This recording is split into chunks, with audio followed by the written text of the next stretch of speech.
From the helmet camera of Shane Kimbrough, you can start to see that solar array unfurl. The blanket's becoming clearer as it makes its way up. The full deployment sequence takes about 6 minutes. Your positioning looks great. We can see a very good view of those magnets in your helmet cam. Tama, we are going to have you move to the right side of the mod kit to get in a similar position viewing our Rosa unfurling.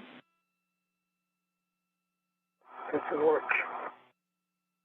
Nice and slow, Tama. Yeah. The first of the 6 planned iROSA new solar arrays to augment the power systems of the International Space Station started deploying at 10:24 a.m. Central Time. The International Space Station was 261 statute miles over the North Pacific Ocean, just west off the coast of California. See the magnets, the first 4 and the 5th is snapping together as we speak. Yeah, first 5 are snapped. Good magnets.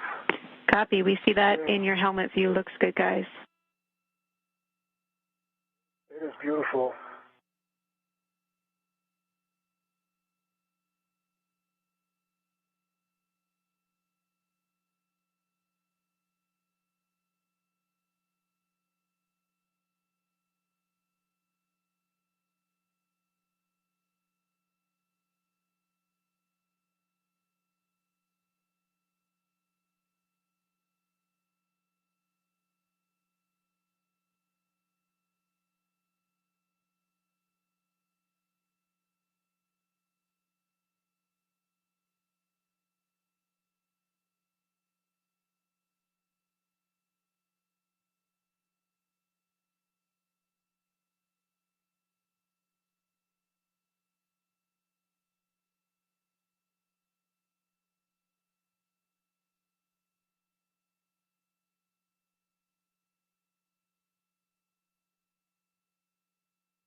Again, the iROSA or the ISS rollout solar array is about 15 feet wide and 60 feet long. The deployment sequence takes about 6 minutes. It'll be some time until the solar array, the solar arrays themselves, the blankets, start drawing in power to confirm a good power draw. In the meantime, after the deployment sequence is complete, Pesquet has a final task to secure the... Looking good, you two. 30 seconds to hand over. We're going to keep you in this position. Enjoying the view, Johnny. Copy.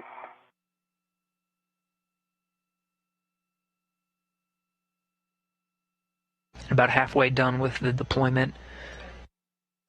The solar cells will draw power over time and will later be able to confirm that power is being drawn from the iROSA. Pesquet will hold his position right in front of a series of other bolts called tensioner bolts. Once the iROSAs are fully deployed at 60 feet, he'll use his pistol grip tool or his space drill to secure those tensioner bolts and keep the iROSA fully deployed. That will be the last of the tasks on the 2B power channel. Next will be cleanup and moving some of their equipment over to the 4B side. Again, this is the first of 6 planned iROSAs that will augment the power supply of the International Space Station, continuing scientific research and technology development aboard the International Space Station for years to come. The 2B power channel provides critical power to a lot of important scientific experiments downstream. The 4B channel will be next. There's a modification kit already installed on the mast canister where the new iROSA, which is currently at the end of the station's robotic arm, that will be moved over on a spacewalk now scheduled for next Friday, the 25th. The spacewalker's remaining tasks after securing the 2B channel will be to prepare the 4B channel and the work site necessary for moving the new solar array over to that new power channel.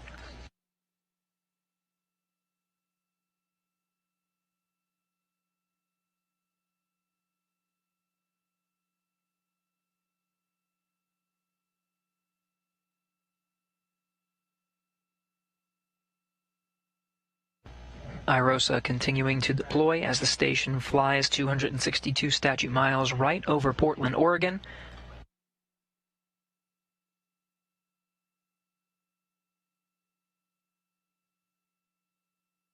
We did tomorrow. Yeah, nice snowy mountains. See the earth from side to side. Not bad. Oh, we have no idea.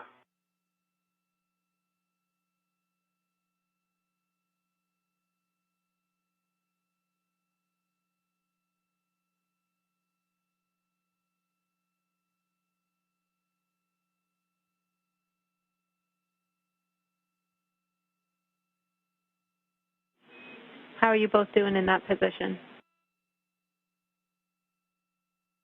I'm doing good. I think my position is much more comfortable than she. I'm hanging in there. Copy.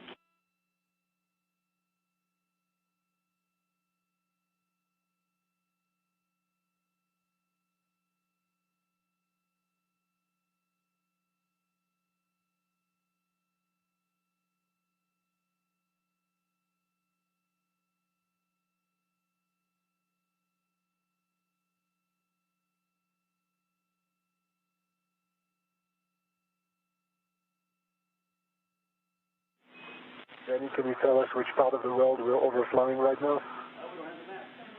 Check in.